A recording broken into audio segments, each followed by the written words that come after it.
Noong May 2017, may nangyaring krimen sa isang dormitoryo sa Zamboanga. No? May babaeng na rape sa loob ng dormitory ng mga lalaki. Noong nakaraang taon naman, minasaksihan din tayo dito sa sa balita. Ayan.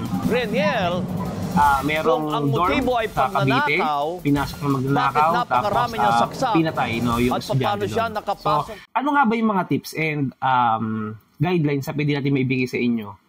Mga bagay na pwede nyo ma-apply sa mga dormitory business nyo or mga future dormitory business nyo para hindi na maulit yung mga ganitong klaseng pangyayari, no? Specifically sa mga estudyante. Guys, pag-usapan na lang natin dito yung dormitory ng mga estudyante. Sa mga adult kasi, sa mga matatanda na sa kanila lang muna yan. Dito muna tayo sa mga estudyante dahil mas critical yung pagpaparent sa mga ganitong klaseng tao. Number 1, standard contract. Meron tayong madadownload yan. Ilalagay ko na sa link. I-download nyo lang.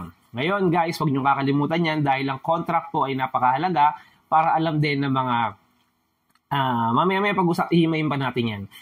Para malaman nila at ng mga magulang nila kung ano yung kontrata na kasulat doon. No? Okay, dadagdagan nyo na lang yan kung ano yung applicable sa inyo. So kunwari, bawal pagpadala ng bisita, pwede yan. No? Maglalagay kayo dyan. Ngayon, basta anything na nakalagay sa kontrata na gusto nyo para makontrol nyo yung environment, okay lang yun. Pag po minor ang inyong kausap, bawal daw po yung pumirma sa kontrata. So, ang papipirma nyo dyan is ang magulang. Dahil ang magulang mo ay mag-rent in behalf of ng anak, no? Sila yung magbabayad dyan, sila yung kausap mo. Kasabay nung pagpipirma ng magulang, nagpapadala din or kakailanganin mo din dyan ng letter of intent, no, ng magulang. Magulang yung susulat sa'yo na ako si Josefa de la Cruz, ako po ay may intensyon na mag-rent po sa inyong property na located sa ganito, ganyan, na, di ba, ito po yung unit na gusto namin kunin at ang aking mag-renta po ay ang aking anak, mga ganyan. May mga ganyan, letter of intent. Wala tayong yung draft, pero siguro gawa na lang kayo dyan, hanap na kayo sa online, letter of intent, madami po yan. Tapos, IDs and contact number, birth certificate, no, nung taong mag-a-apply, mas better. Kung may valid ID, mas better. Marriage certificate, minsan hinahanap pa yan para documented na sila nga talaga yung sumusulat noon with perma nila. No, siyempre, Xerox. Pangatlo, mas maganda matawagan mo sila, yung magulang, nanay, tatay, na tungkol nga doon sa anak nila na mag-rent para at least kung meron ka magiging problema someday, direct ka na makakapag-usap sa kanila. Pang-apat, ay pang-lima na ba to? Ay pang-apat. Yung waiver po, minsan may mga company na nagkakaroon ng waiver na labas kami sa kaso, labas kami. Mga ganon, no? Kasi may mga bata kasi po talaga guys na sa sobrang bata nila, sobrang wild, no? To the point na kung ano naisip, minsan nananakit din, no? Paminsan, minsan naman, may mga suicidal thoughts, mga ganyan. Dapat, magkaroon din kayo ng waiver na ganyan. Kung applicable, okay? Kung applicable sa inyo. Pero kung hindi naman, wag na. Pero mahalaga po yan para iwas demanda dahil may mga loko-loko po talaga na estudyante na makakasalamuha kayo someday. Hindi ko masabi exactly, pero mararanasan mo yun. Now, contracts, rules and regulation, malinaw po dapat yan. No? Sa ibang mga dorm owner na kilala natin, yung kanilang building, so kunwari ito yung building nila, di ba? Tapos di ba may first floor yan, may first floor, ito yung first floor, okay? May first floor yan, di ba? Ito yung first floor.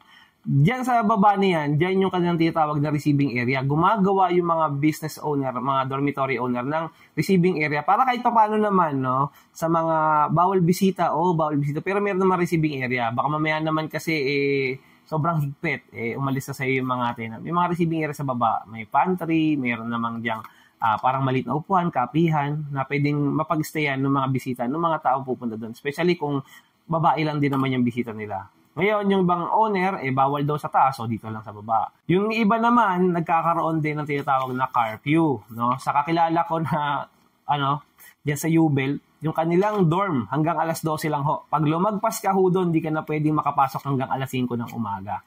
So, yan ay in-explain sa mga nanay nila, or sa mga magulang nila. So, ang anak, pag dumating ng alas 12 ng gabi, pwedeng ilagay sa kontrata to Pag dumating ng alas 12 ng gabi at wala pa rin yung anak nila, automatic si landlady or yung babaeng yung tawag doon, yung masungit na nagbabantay, no? Magte-text yan automatically sa mga parents na ang anak nyo hindi uming gantong oras. At ang magulang ay dapat mag-respond na kung bakit nga ba hindi nakauwi. Kasi siyempre, yung nanay pwede niya sabihin, ay hindi umuwi dito sa probinsya namin, ay hindi nandito. at least aware ang magulang nung alas 12 is hindi pa umuwi ang kanyang anak. Ngayon, yung mga ganitong klaseng senaryo, maiiwasan na, maaaring mabawasan no, yung mga krimen kasi hanapin na magulang yung anak kung nasaan na. Tapos pwede nilang kontakin yun. Okay? Pagdating naman po sa mga locker, kasi syempre sama-sama po yung mga tao sa isang property, sa isang malaking square, sa isang malaking kwarto. Possible magkaroon ng nakawan, sila-sila mismo. Minsan nga pagkain, nagkakanakawan yan eh. So, maganda po mag-provide po kayo ng locker na maganda, na medyo matibay. Mura lang naman yan sa online, mga second hand. Around 15 to 20, magandang klase na yan, mabibili nyo. Pero kung wala kayong budget, kumuha kayo ng kahoy dyan na maliliit, tapos lagay nyo ng locker, pwede na yun. Pero mas maganda sana kung yung standard na bakal na nakukuha nyo doon sa online. Pagdating naman po sa mga security ng mga property, hindi natin may isa-isa yan dahil maraming butas sa mga property. So, pwedeng maisahan kayo na magnanakaw. Pinaka-the best po na maghanap kayo ng mga contractor na expert po sa pagdating sa mga paglalak or pagsesecure ng mga property para hindi mapasok ng mga magnanakaw. Maganda mag-invest din po kayo ng mga equipment or ng mga tools para mabawasan or ma-deter yung mga krimen katulad niyan. So, nga, pinaka-the best lumapit sa mga contractor na ganun. Kasi hindi naman tayo contractor para magsabing ito yung safe tsaka hindi safe. No? Actually guys, marami pa tayong pwedeng ma-share dyan. Yan lang yung mga key points na siguro mahalaga na nakita natin na hindi nagagawa ng iba or nakakalimutan. Kung may kulang, dagdag nyo na sa comment section. Tignan natin mamaya, dagdag natin sa mga next vlog natin at para mapanood ng iba nating watchers na mahilig sa real estate property. Yun lang po. Maraming salamat.